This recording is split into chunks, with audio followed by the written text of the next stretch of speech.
100.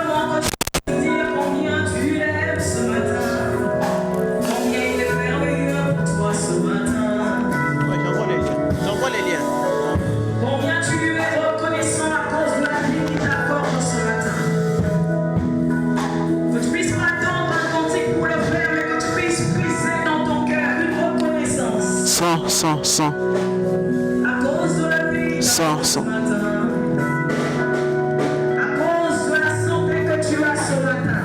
Pardon? Jean quoi?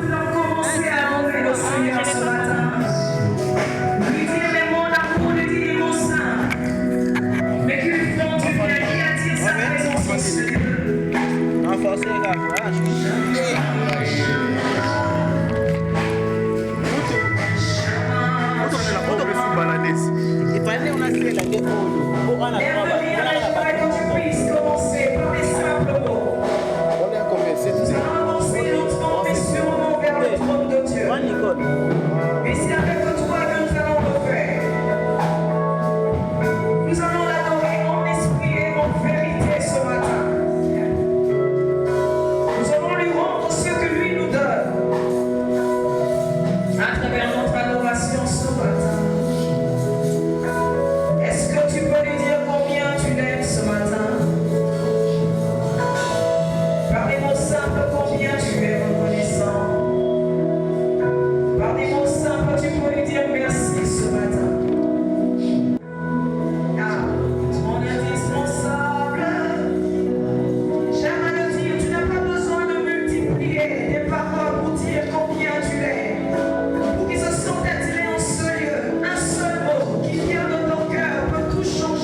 puisses tout oublier.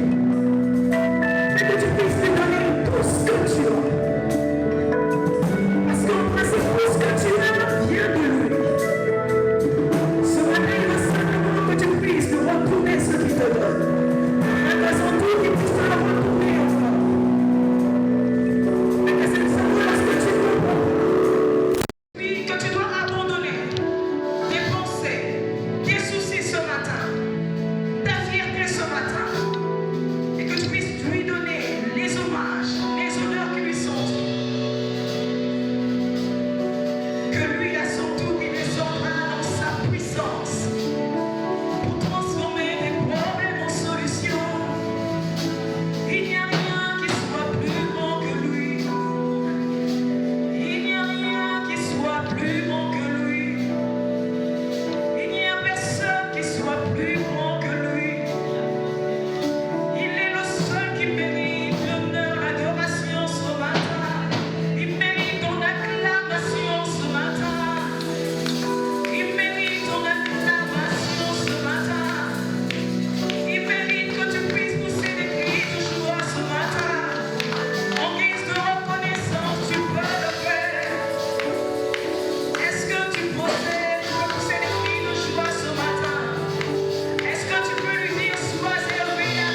les mots que toi tu voudrais entendre. Que tu puisses te retourner tout ce qui te donne, l'amour qui te donne, l'attention qui te donne ce matin. Que tu puisses le retourner. La bonté qui renouvelle dans ta vie encore ce matin. Sûrement que tu crois que le fait que tu sois en vie est mérité. Mais j'aimerais que tu saches que simplement par sa grâce, il t'a localisé ce matin, il t'a choisi, il t'a donné sa vie. Juste pour cela que tu puisses lui dire combien tu lui es reconnaissant. Il dit que ce qu'il attend de nous, ce n'est pas de l'or, mais c'est de la reconnaissance. Que tu puisses le célébrer à cause de l'œuvre de la croix. Ce sacrifice ultime qu'il a accepté pour toi et moi.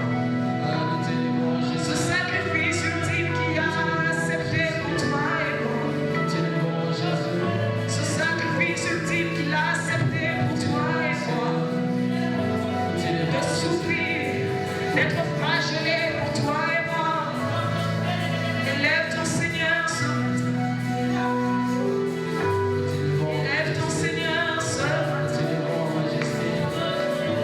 J'aimerais que tu puisses l'adorer jusqu'à ce que tu sentes que dans ton corps, il y a quelque chose qui se passe, jusqu'à ce que tu sentes qu'en ce lieu, il est descendu pour sauver des vies. Que ton adoration puisse l'attirer en ce lieu. Que ton adoration puisse l'attirer en ce lieu.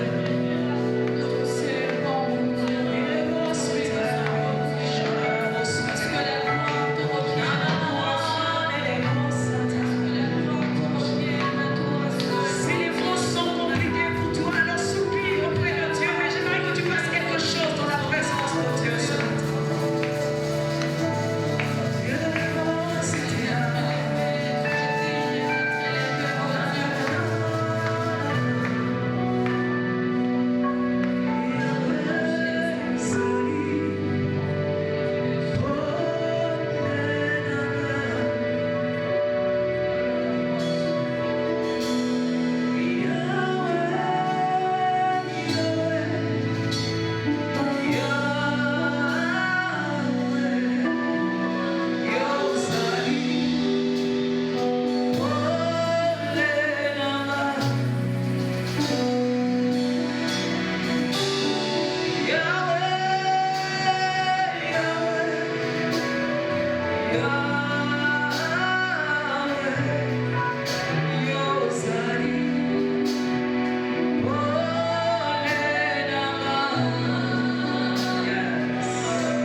David avait compris le secret. C'est pour cela, en tant que roi, il ne s'est gêné pas de danser au-devant de son peuple pour élever son Dieu. Il connaissait son Dieu. Alléluia. J'aimerais vraiment que tu t'élèves, à moins que tu te sentes pas bien, que tu puisses adorer ces dieux-là. Amen, amen. Amen, amen. Est-ce qu'on vient bien acclamer le Seigneur?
veux prier pour ce temps de partage que le Seigneur te parle.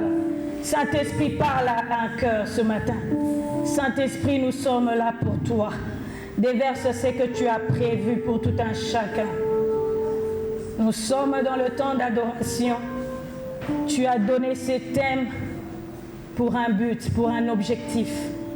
Tu as donné ces thèmes, Seigneur, pour que nous puissions comprendre l'importance de l'adoration dans nos vies.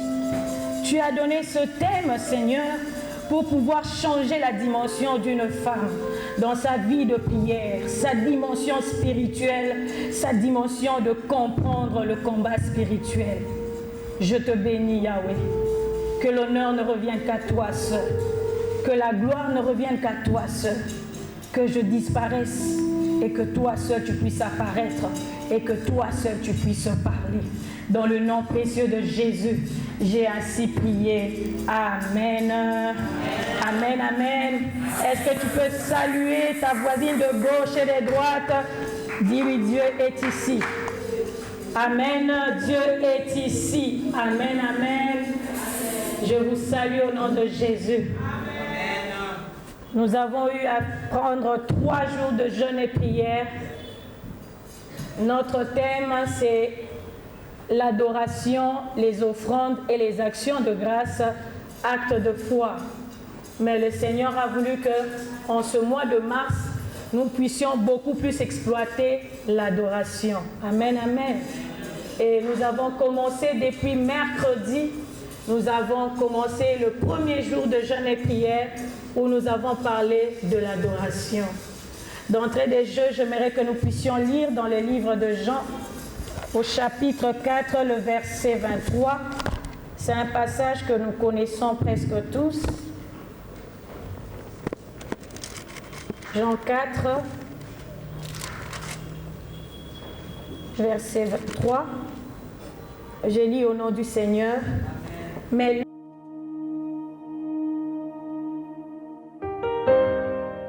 et en ce premier jour où le Seigneur nous parlait de l'adoration, le Seigneur nous a fait comprendre que l'adoration en réalité est la confession de notre foi qui pousse Dieu à agir et à répondre à la dimension où nous les positionnons. L'adoration, c'est la confession de ta foi par rapport à ton Dieu et qui le pousse à agir à cette dimension-là que tu le places. Je confesse qu'il est un Dieu capable parce que je me retrouve devant une incapacité. Et quand j'ai dit, tu es un Dieu capable, je le pousse à agir dans sa capacité. Je le pousse à agir dans la maternité. Il est le Dieu qui fait sortir des prisons. J'ai dit, Seigneur, tu me fais sortir. Il descend et il agit dans cette dimension-là où je le place. Dieu n'adore pas avec l'histoire. Parce que ce que tu vas dire de lui.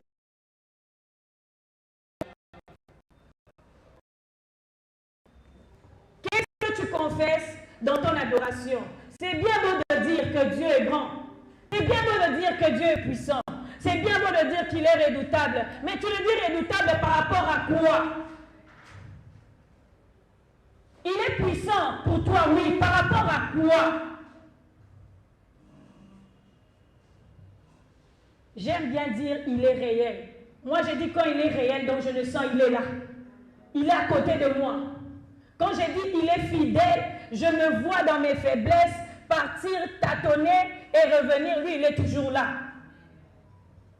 C'est pour cela, considère les mots que tu emploies dans ton adoration. Ce n'est pas une récitation. C'est l'expression de ta considération vis-à-vis de ton Dieu. C'est l'expression de ta considération vis-à-vis de ton Dieu par rapport à la réalité qui t'entoure. Où nous exprimons notre foi et nous poussons Dieu à agir. J'ai même dit ce jour-là, l'adoration égale foi égale réponse.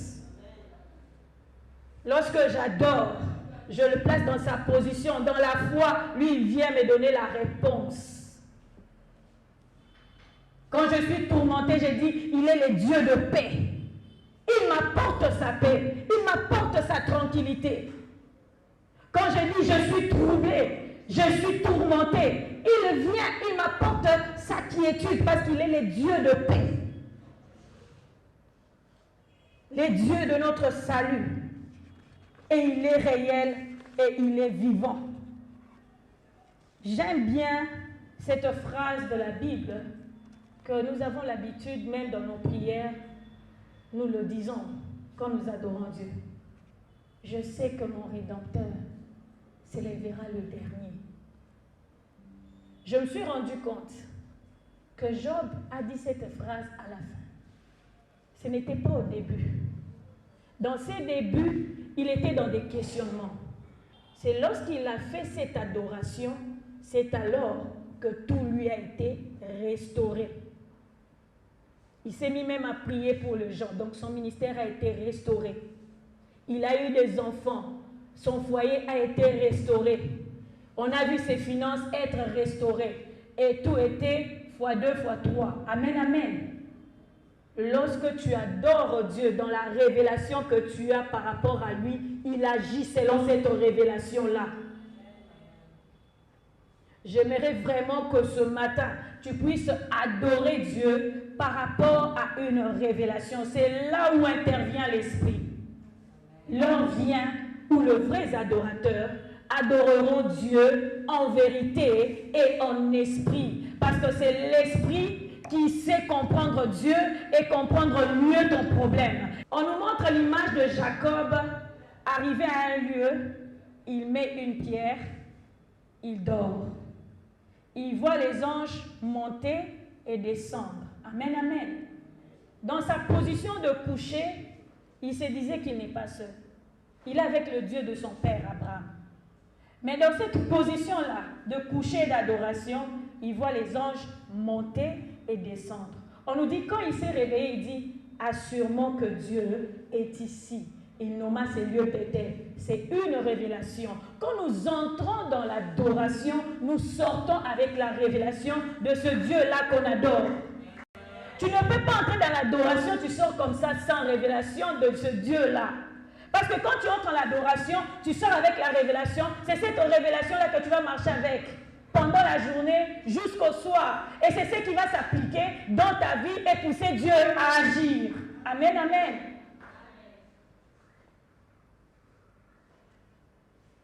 Dieu nous a emmenés au deuxième jour, dans une deuxième dimension, où il nous dit l'adoration égale foi égale délivrance. Pour bien exprimer, j'ai dit l'adoration est une source ou un moyen par lequel Dieu passe pour manifester sa puissance au travers la délivrance et faire vivre le surnaturel ou le miracle. L'adoration est une source ou un moyen par lequel Dieu passe pour manifester sa puissance au travers la délivrance et faire vivre le surnaturel ou le miracle. Nous avons eu à exploiter deux textes dans le livre de Josué, au chapitre 6, versets 1 à 5, ainsi que Actes des Apôtres 16, le verset 22 à 26. Dans Josué 6, versets 1 à 5, on nous parle de murailles de Jéricho. On nous dit, c'était barricadé de l'extérieur comme de l'intérieur. Mais Dieu dit à Josué de faire 7 tours. Premier jour, ils ont fait le premier tour avec des trompettes. Le deuxième jour, ils ont fait la même chose. Le troisième jour, jusqu'à arriver au 7e jour. Au 7e jour, Dieu donne une particularité. Il demande à ce qu'ils tournent 7 fois. Et au 7e fois, ils ont sonné des trompettes et on nous dit, les murailles de Jéricho s'étaient écroulées. Nous avons eu à prier 7 fois ce jour-là On était dans l'adoration 7 fois ce jour-là, parce que c'était la révélation que Dieu nous a donnée. Mais de cette révélation, le Seigneur était en train de nous montrer des fondements de famille s'écrouler. Il m'a montré les fondements de divinité des familles s'écrouler. Les fondements des lois établies s'écrouler. Il m'a montré que tout était devenu ruine sur ruine. Et ce matin, même quand j'étais en train de prier, je voyais des gens conspirer, faire des complots tout autour des gens et le Seigneur les disperser. Je voyais également une personne se tenir au-devant de quelqu'un dans son travail comme obstacle. Le Seigneur les déplaçait, les remplaçait par quelqu'un d'autre. Lorsque tu entres en adoration, il y a un mouvement qui se fait. Un mouvement qui se fait pas non chez toi, mais dans le camp de l'ennemi. Le mouvement, ce n'était pas chez les peuples d'Israël. Le mouvement, c'était dans Jéricho. C'est Jéricho qui a connu le tremblement. C'est Jéricho qui a connu l'effondrement. Lorsque tu es en adoration, il y a un mouvement qui se passe dans le camp de l'ennemi. C'est pour cela que le diable n'aime pas nous voir dans l'adoration. Il n'aime pas nous voir élever Dieu. Parce que lorsque nous sommes à genoux, nous élevons Dieu, nous poussons Dieu à s'élever et un mouvement se passe de l'autre côté. Sache-le qu'à chaque fois que tu chantes, sache-le qu'à chaque fois que tu adores Dieu, il y a un mouvement qui se fait. Le problème des fois avec nous, nous voulons voir comment est-ce que le mouvement se fait de l'autre côté. Amen, amen. Dieu n'est pas obligé à chaque fois de nous montrer le mouvement qu'il opère dans le camp de l'ennemi. Mais tu vivras le résultat. Plus tu entres dans la vie d'adorateur, tu vivras le résultat. Il est un Dieu réel, il est un Dieu puissant, il est un Dieu redoutable. Quand tu adores Dieu, les obstacles sont aplanis. On dit, qui es-tu? Grande montagne devant Zorobabel, tu seras aplani. Donc il y a un mouvement qui se passe lorsque tu adores. Ce qui était obstacle, ce qui était barrière, disparaît, s'affaisse. Parce que tu es en train juste d'élever ton Dieu.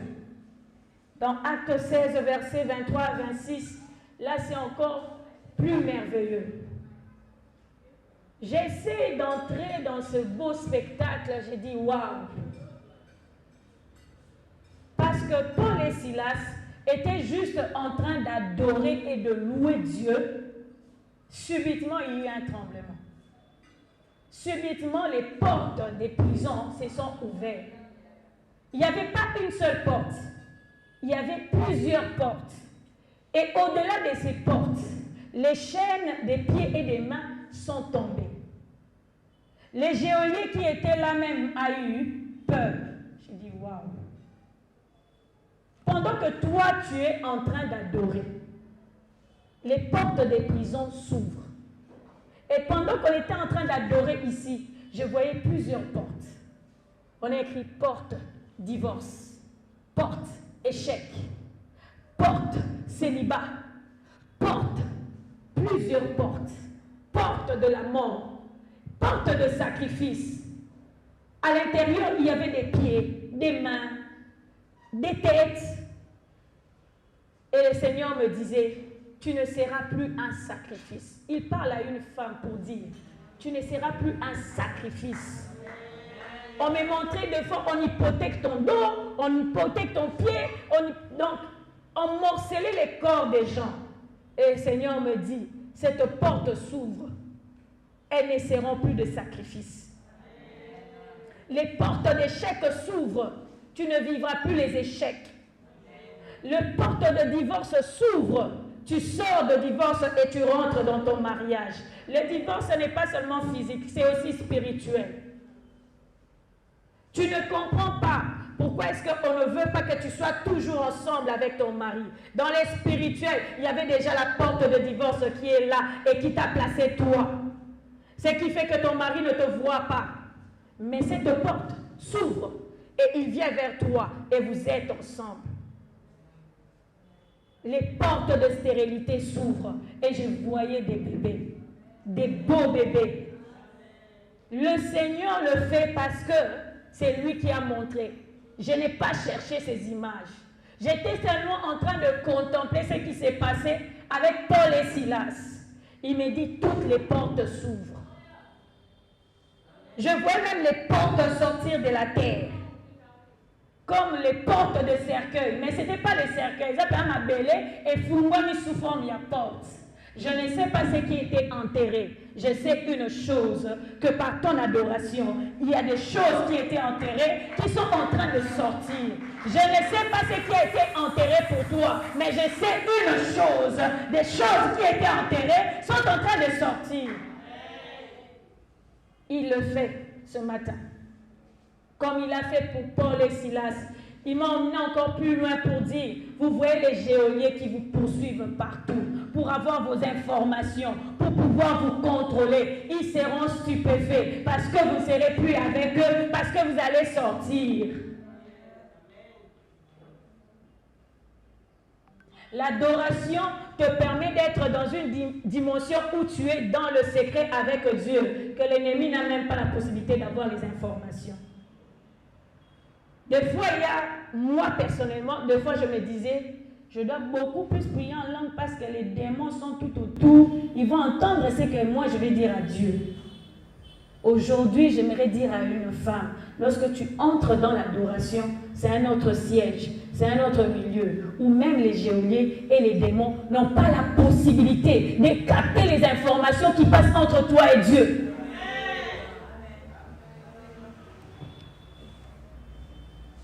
L'adoration est beaucoup plus puissante que nous puissions l'imaginer. Et pour le troisième secret, Dieu nous dit au troisième jour que l'adoration est le lieu parfait où Dieu vient déposer les dons. Amen. C'est un lieu parfait. C'est un lieu où Dieu trouve parfait pour déposer les dons et les grâces. C'est pour cela les apôtres, quand ils étaient dans la chambre haute, dans Acte 2, ils étaient en train d'adorer, de prier, et subitement, il y a eu des langues de feu qui se sont déposées sur eux. Les dons et les grâces étaient déposés ce jour-là. Et c'est ce jour-là que nous avons vu Pierre en train de prêcher et que 3000 hommes se sont convertis. Lorsque nous entrons dans l'adoration profonde, Dieu fait descendre les dons. Parce qu'il est content. Il fait descendre ses dons. Et Paul nous dit, aspirez à tous les dons. Amen, amen. Prophétie. Moi, j'aime prophétiser. Prophétie. Aspire au don de la foi. Ces dons-là, je me dis, c'est plus puissant que tous les autres dons. Amen, amen.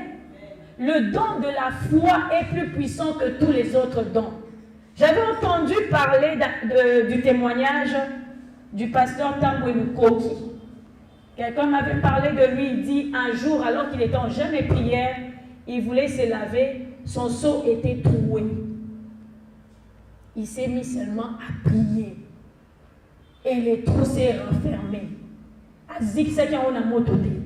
Prière et kangili dessous. Les trous s'est enfermé. Il a puisé l'eau et il s'est lavé. Quelle dimension de la foi. Par la foi, on peut tout faire. Par la foi, on fait les miracles. Par la foi, on déplace les montagnes. Par la foi, tu confesses les choses. Ce sont des paroles de révélation. Par la foi, tu prophétises. Par la foi, aspirer à tous les dons. Aspirer au don de parler en langue. Ça encore, c'est merveilleux. Parce que là, c'est l'Esprit lui-même qui commence à parler à Dieu de toi. Et Dieu répond aussi. Aspirer à l'interprétation de langue.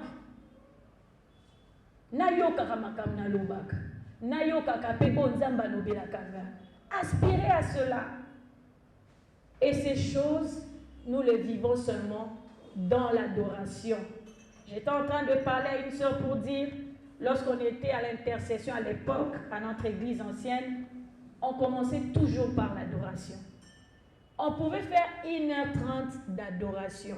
Mais je vous assure, lorsqu'on terminait d'adorer, tout le monde se mettait à prophétiser. Et c'était à tour de rôle. Oya Bandi, vous êtes à 15. Sachez que les 15 vont parler. S'ils ne vont pas parler, ils vont voir des choses, ils vous disent ce qu'ils voient. Et quand ils parlent là, vous commencez encore à prier. Ce qui faisait qu'on faisait même 4 heures du temps dans la présence de Dieu, on ne se rendait pas compte. On commençait nos retraites à minuit et on était surpris qu'il était 5 heures. On ne se rendait même pas compte. Il prend le temps de parler pour tout un chacun et à chaque fois il vous dit priez, vous vous mettez à prier pour la personne et ainsi de suite. Quand on adore Dieu, il descend dans toute sa puissance, il nous prend, il agit au travers de nous sans limite. La première fois quand j'ai prié en langue, j'ai demandé à Dieu pourquoi tu me donnes les parler en langue, manifeste ta puissance. Et ce jour-là, l'intercession, je me suis mise à prier en langue, à interpréter. Je ne m'arrêtais pas que le frère à côté commençait à supplier le Saint-Esprit de me libérer pour que je rentre chez nous parce qu'il était déjà 21h. Depuis qu'on avait commencé à 19h, on ne s'arrêtait pas. Ça ne s'arrêtait pas. Les frères commençaient à dire, Saint-Esprit, s'il te plaît, Bibi, je dois rentrer, il est 21h. Amen, amen. Lorsque nous entrons dans l'adoration profonde, nous expérimentons de grâce, des dons avec Dieu. Amen, amen. Dieu attend quelqu'un là. Et à la 4e dimension, l'adoration est le lieu où Dieu siège. Comme je l'ai dit, Dieu siège au milieu de louanges et de l'adoration. C'est dans Psaume 22, verset 3, de son peuple. Le Seigneur m'a fait voir 3 images. À la première image, quand on dit siège, ceux-là qui travaillent dans le corps judiciaire comprennent le mot. Quand on dit le tribunal veut siéger, il y a la greffière qui sonne la cloche et le tribunal entre, s'assoit. Amen, amen. Et le Seigneur m'a montré cette image-là où nous sonnons par notre adoration et Dieu lui-même il vient s'asseoir. Il ne s'assoit pas seul. Il s'assoit avec Jésus-Christ à sa droite, avec le Saint-Esprit à sa gauche. Et il m'a expliqué même la position. Quand on est au tribunal, la personne qui s'assoit à notre droite, c'est les magistrats, c'est lui du parquet, c'est lui qui arrête les gens. Amen, amen, amen. Et celui qui se met à notre gauche, c'est le greffier. C'est lui qui acte tout ce que nous sommes en train de faire. Et le Seigneur me disait, nous siégeons. Jésus à droite, le Saint-Esprit à gauche. Et quand moi j'adore, j'invite Dieu à siéger. Je suis là devant Dieu. L'accusateur est aussi là. Amen, amen. Maintenant, qu'est-ce qui se passe lorsque moi j'adore?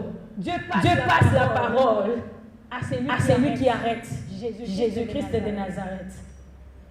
L'accusé dit, elle ne mérite pas d'être ici pour vous adorer. Parce que voilà, c'est un pécheur. Voilà, les liens de famille. Voilà le fondement de leur divinité, de leur idolâtrie. Voilà. Et Jésus s'élève. Avant même que moi je me parle, moi j'ai seulement sonné pour qu'il vienne. Il s'élève, il brandit son sang. Amen. Il brandit son sang. Il intervient à décharge, maman Ginette. Pas à charge contre nous. À décharge. Ça veut dire qu'il nous décharge de nos accusations. Mais il charge l'ennemi. Il l'arrête. Il le stoppe. Et le Saint-Esprit marque son sceau. Amen. C'est pour cela aime l'adoration. Parce que quand tu entres dans l'adoration, ne regarde pas ta gauche, ne regarde pas ta droite, regarde toi-même. Tu es en train de sonner. Et Dieu descend pour siéger avec le Saint-Esprit et Jésus-Christ. Et l'ennemi, comme par hasard, il vient. Il sera arrêté, il sera stoppé. Il ne pourra rien faire. Là, c'était dans l'hypothèse où il ose venir là où Dieu siège. La deuxième image, le Seigneur me montre Là, c'était devant son trône. Lorsque j'adore Dieu, il est assis sur son trône. Ça veut dire que je suis dans son royaume. Amen, amen. Ça veut dire que je suis dans son royaume. Lorsque j'adore Dieu, je ne suis plus ici. Lorsque tu adores Dieu, tu n'es plus ici à Maryland. Tu es devant le trône de Dieu, qui se trouve dans le lieu élevé, qui se trouve dans le lieu très haut. Donc tu es placé très haut. À la place du diable lui-même. Tu sais voir ses acolytes, tu sais voir toutes leurs manèges. Et le Seigneur m'a fait comprendre que des vrais adorateurs sont des vrais combattants. L'adoration te positionne dans une dimension supérieure face à tes ennemis. On nous dit, Saul a été roi, et juste après, qu'est-ce qui s'est passé? Saul a rencontré des prophètes. Ils se sont mis à adorer. Et après cela, quand il combattait, il y avait l'esprit sur lui, il combattait, il gagnait ses adversaires. Amen, amen. Plus tu es dans l'adoration, Dieu te recharge pour le combat à venir. Plus tu es dans l'adoration, Dieu te met dans ta position supérieure face à tes ennemis. Regardez David, un homme, un grand adorateur. Ceux-là qui ont suivi l'exhortation du lundi, j'ai pris seulement 3 de ses psaumes. Un vrai adorateur. Il adore Dieu pour ce qu'il est, il adore Dieu pour ses merveilles, il adore Dieu par rapport à la créature. Il prend tout son temps. Un vrai adorateur et un vrai combattant. Il s'est avancé contre Goliath. Il dit, moi j'avance au nom de l'Éternel. L'Éternel là, qu'il adore. Et par une pierre, juste qu'il a jetée, les géants étaient tombés. La phrase qui fait sortir, c'est l'adoration. C'est la révélation qui fait tomber Goliath. Amen, amen. Des vrais adorateurs sont des vrais combattants. Et la 3e image que le Seigneur me montrait, il dit, regarde Satan, c'était lui l'adorateur. Amen, amen. Mais il a été précipité par terre. Mais vous, quand vous m'adorez, en vérité et en esprit, vous prenez sa place. Et il est jaloux de ça. Parce que cette adoration-là, c'est une puissance. Une puissance qui le rivalise et qui le paralyse. Moi, en train d'adorer, au-devant du trône de Dieu, je le remplace. Lui par terre, lui avec ses acolytes, dans le trouble, dans le tremblement, dans les mouvements, dans les débandades. C'est pour cela que j'aimerais nous inviter ce matin à adorer Dieu. Est-ce que tu peux t'élever là où tu es? Nous allons adorer Dieu. Tu vas parler à Dieu comme tu ne l'as jamais fait. Tu vas adorer ton Dieu comme tu ne l'as jamais fait. Amen, amen. Cause la instrumenté pour yoyemba, pour mata. Kolukaba mo ebele bele te oyo kabat baloba. Loba oya yo moko ezotanakati. Parle à ton Dieu. Parle-lui en toute éternité. On ne sacrifiera plus de fœtus, plus de sacrifices, ainsi dit le Seigneur.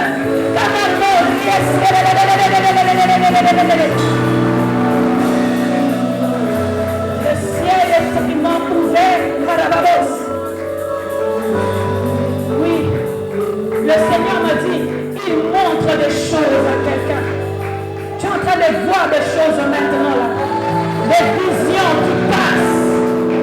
Des visions par rapport aux réalités de la famille, de votre famille. Il y a des choses qui te montent à l'esprit et des visions et des images qui passent. L'Esprit de Dieu est ici. Alors ne sois pas distrait. Aïchalas, il me dit je touche. Pendant que tu pleures, il est en train de te soulager. Pendant que tu pleures, il est en train de étaient les épines dans ton cœur, il les fait sortir, il les fait sortir, il les fait sortir.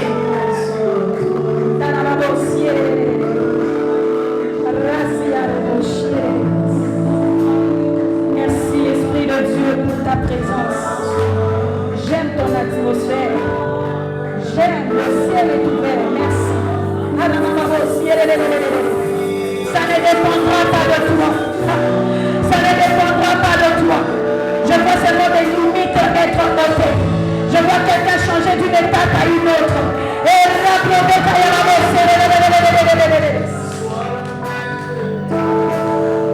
le Saint-Esprit te fait passer d'une étape à une autre. Je vois une limite qu'on avait déjà placée pour franchir et ne pas franchir. Et le Saint-Esprit te fait passer de l'autre côté. Carrément, la limite disparaît. La limite disparaît. La limite disparaît. La limite disparaît.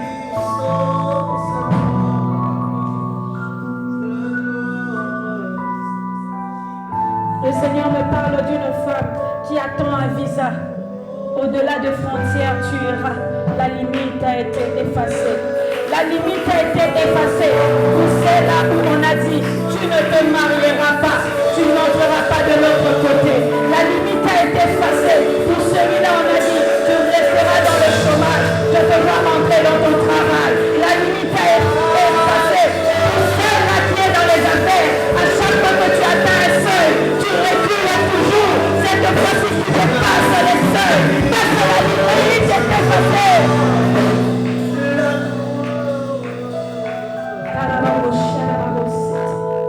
J'aime le Saint-Esprit.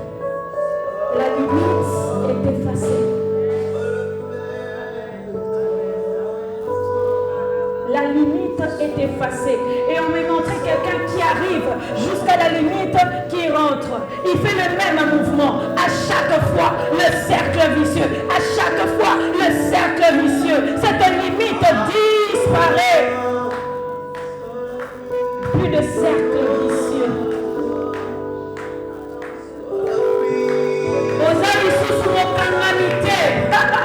C'est ce que Dieu dit. Tu n'es plus une condamnée. Je te libère et je t'ai déjà libéré. C'est lui que j'arrête. J'arrête ses œuvres. J'arrête ses manœuvres. J'arrête sa conspiration. J'arrête tout.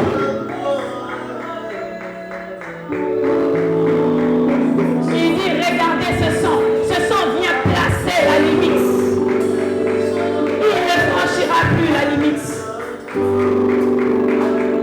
Et ici, le Seigneur me dit, alléluia, je place mon sang dans l'âme d'une femme, dans son esprit et dans son sang, pour la déconnecter de tout le sang de famille, de tout le sang de la sorcellerie qui réclamait toujours. Désormais, le combat ne sera plus de l'intérieur, mais le combat sera de l'extérieur, parce que par le sang de Jésus, tout a été extirpé. Les liens ont été extirpés, les démons ont été extirpés, les réclamations ont été extirpées, les fausses accusations ont été extirpées à cause du sang de l'agneau. La sorcellerie inconsciente ne va plus opérer sur toi. Le mari de lui et les femmes de lui ne vont plus opérer sur toi à cause du sang de l'agneau qui passe au travers de ton corps, de ton âme et de ton esprit. Tu es déconnecté.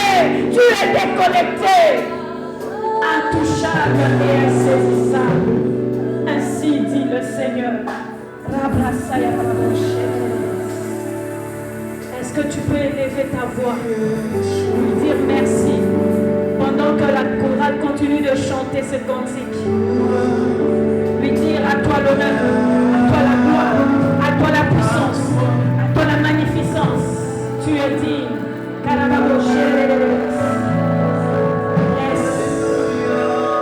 Merci Seigneur. Merci pour tout. Merci pour ta présence.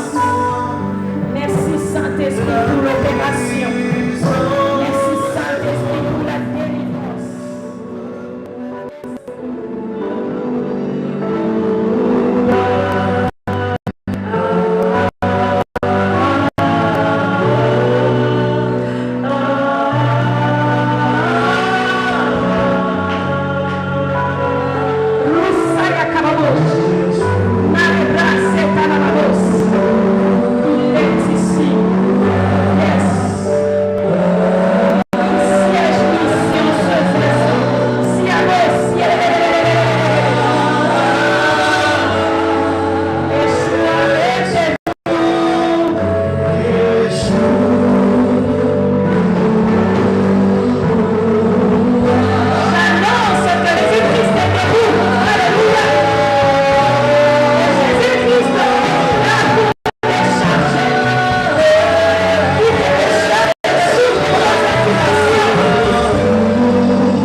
les chaînes des pieds et des mains. Alors que tu étais debout, on t'a fait porter la vie de condamné. On t'a fait porter les chaînes des mains et des pieds. Je vois, on est en train d'ouvrir les chaînes des pieds et des mains. Et on est en train d'ôter la robe de prisonnier. Parce que Jésus est debout ici. Il ordonne à ses complices ôter cet habit de condamné. Il ordonne à ses complices ôter cet habit de condamné. Il dit arrête avec tes fausses accusations. Qu'on les fasse porter à celui qui accuse. Qu'on les fasse porter à celui qui accuse. C'est ce qui se passe pour toi ce matin. On t'avait condamné au célibat. On t'avait condamné à la stérilité. On t'avait condamné à la pauvreté. On t'avait condamné à l'échec. On t'avait condamné au divorce. On t'avait condamné aux maladies. On t'avait condamné à la mort. Voici cet habit est déchiré. Voici cet habit est déchiré. Et Christ debout dit qu'on le fasse porter à l'accusé. On le fasse porter à l'accusé. Et le Saint-Esprit dans le surnaturel. Et il est ici pour approuver et marquer de son sceau. Il y a un mouvement qui se fait ici. Le Saint-Esprit est en train de faire quelque chose maintenant. Les habits de tout un chacun sont en train d'être déchirés. Je ne sais pas quel est ton habit de condamné, mais je sais une chose. Je vois plusieurs mains des anges en train de les déchirer. Et je vois le vent de la délivrance passer. Alléluia.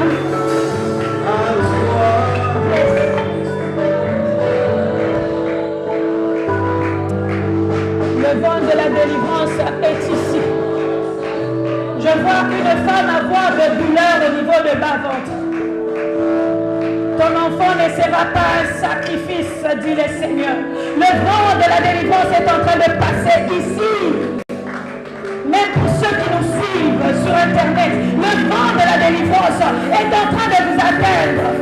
Brassez-le, rochez-les. Il dit plus de sacrifice. Plus de sacrifice. On ne sacrifiera plus ta maternité. On ne sacrifiera plus de fœtus. Plus de sacrifice, ainsi dit le Seigneur.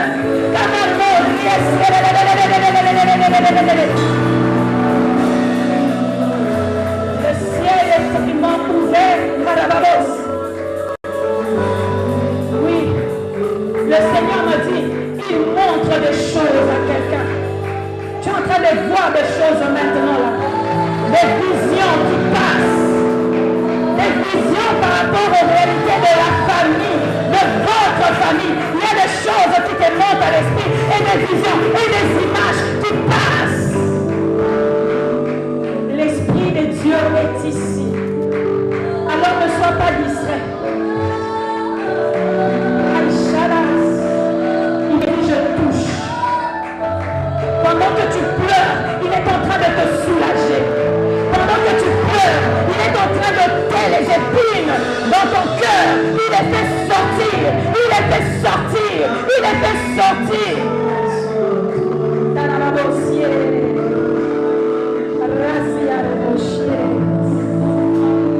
Merci Esprit de Dieu pour ta présence.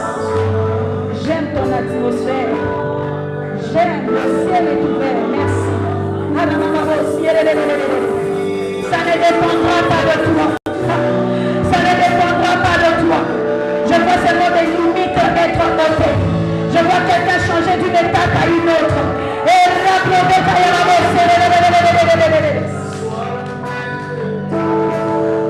le Saint-Esprit te fait passer d'une étape à une autre. Je vois une limite qu'on avait déjà placée pour franchir et ne pas franchir. Et le Saint-Esprit te fait passer de l'autre côté. Carrément, la limite disparaît. La limite disparaît. La limite disparaît.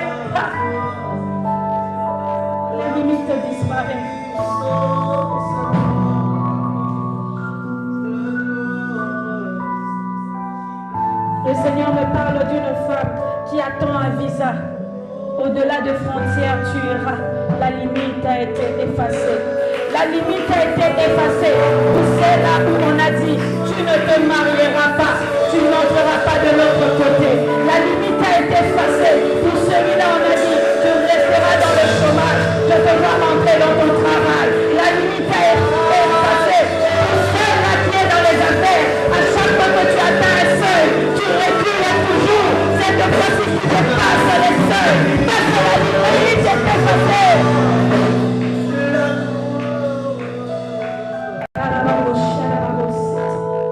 J'aime ça, Saint-Esprit. La limite est effacée. La limite est effacée. Et on m'a montré quelqu'un qui arrive jusqu'à la limite, qui rentre. Il fait le même mouvement. À chaque fois, le cercle vicieux. À chaque fois, le cercle vicieux. Cette limite disparaît. Plus de cercle vicieux.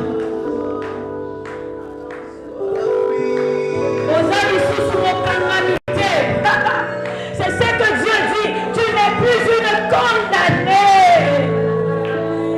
Je te libère et je t'ai déjà libéré. C'est lui que j'arrête. J'arrête ses œuvres. J'arrête ses manœuvres. J'arrête sa conspiration. J'arrête tout.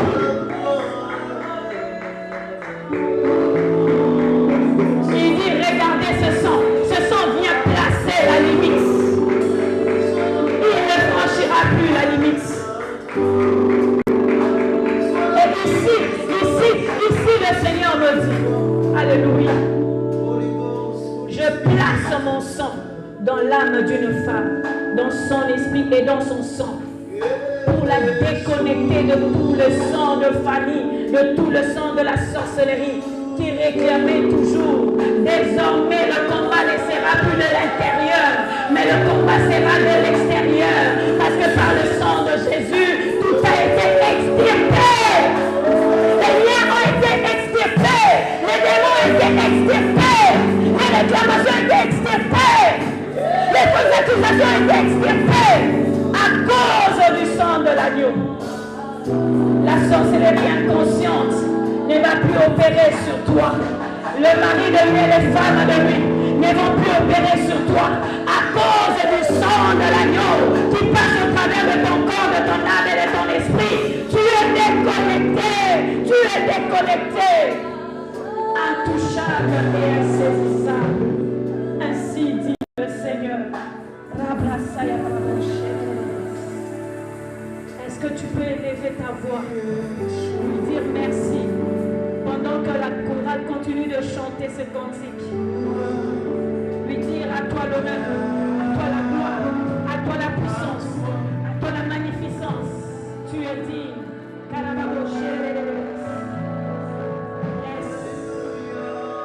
Merci Seigneur. Merci pour tout. Merci pour ta présence. Merci Saint-Esprit pour l'opération. Merci Saint-Esprit pour la délivrance. Merci pour les anges qui montent et descendent